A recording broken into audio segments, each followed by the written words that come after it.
রাধা দে বন্ধুরা, রান্ধুনি চ্যানেল তনুজা চ্যানেলে স্বাগতম। আজকে মুচার বড়ার তরকারি বানাবো। মুচাগুলো ছোটো ছোটো করে কেটে রেখেছি, মুচার ভিতরের অংশটা রেখে দিয়েছি। খুবটা কড়াইতে 5 মিনিটের মতন সিদ্ধ করে নিয়েছি। দেখো সিদ্ধ হয়ে গেছে। চালের গুঁড়ো আর নুন আর হলুদ আর পেঁয়াজের কুচিটার সাথে সবগুলো মাখবো।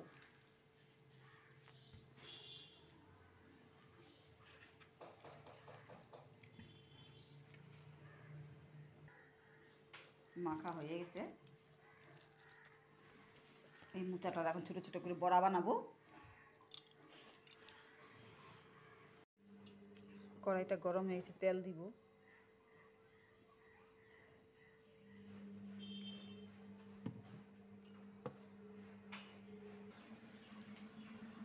মুচাটা এখন মিডিয়াম সাইজ করে ভেজে নিব গোল গোল করে।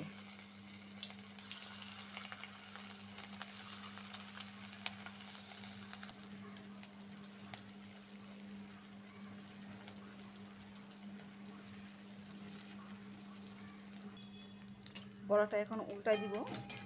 বড়ার তরকারি বানাবো তো এই জন্য কাড়া না করলে হবে,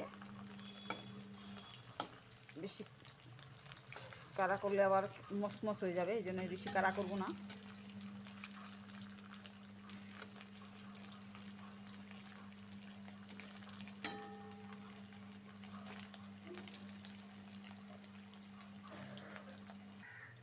বড়াটা হয়ে গেছে, নামাবো।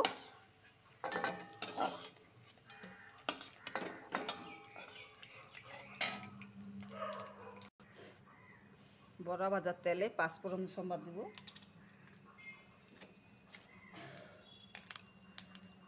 তেজপাতা সম্বাদ দিব,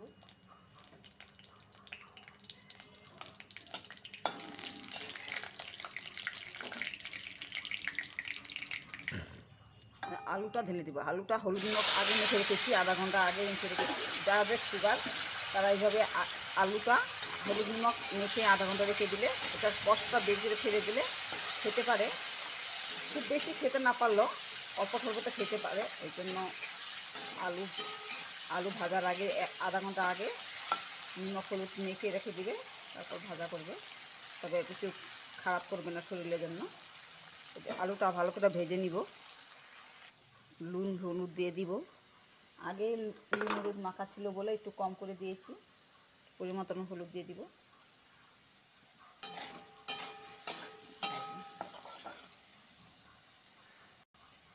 আলুটা ভাজা ভাজা হয়ে গেছে। এখন রসুন, আদা, পেঁয়াজ আর জিরা আর ধনার পেস্ট ঢেলে দিব। এই মশলার সাথে আলুটা আবার ভালো করে ভাজবো। মশলাটা ভালো করে ভেজে নিতে হবে, নাহলে রসুন পেঁয়াজের কাঁচা গন্ধটা করবে। ভালো করে ভেজে নিলে গন্ধটা আসবে না, খেতে অপূর্ব হয় এভাবে বানালে। ভালো করে ভেজে নিব।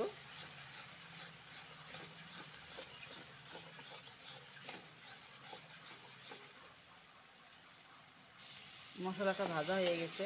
এখন অনেক গরম পড়েছে বলে লঙ্কার পেস্টটা একটু কম করে দিয়েছি। তোমরা যদি চাও ঝাল বেশি খাও তোমরা একটু বেশি করে দিতে পারো। আমার গরমে অল্প ঝালটা কম খাই, জন্য মরিচের পেস্ট কম করে দিয়েছি। এখন মশলাটা ভাজা হয়ে গেছে, এখন জল দিব।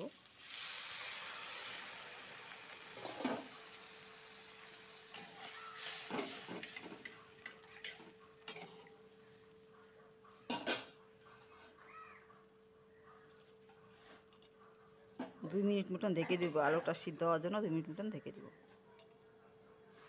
এখন ঢাকনাটা উঠাই দেখব।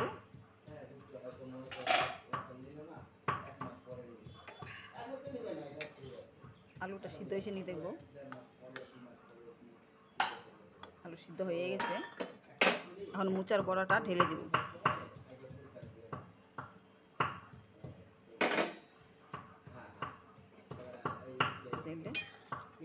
আর 1 মিনিট মতন মুচার বড়াটার সাথে আলুর সাথে সিদ্ধ করব। হয়ে গেছে। এখন 1 চামচ মতন ঘি ঢেলে দেব। ঘিয়ের গন্ধটা না বাড়ানোর জন্য ঢেকে রাখবো।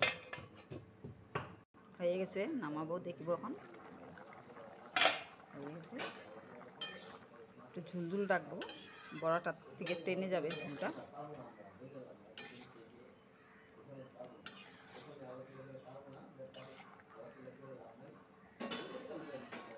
নামাবো।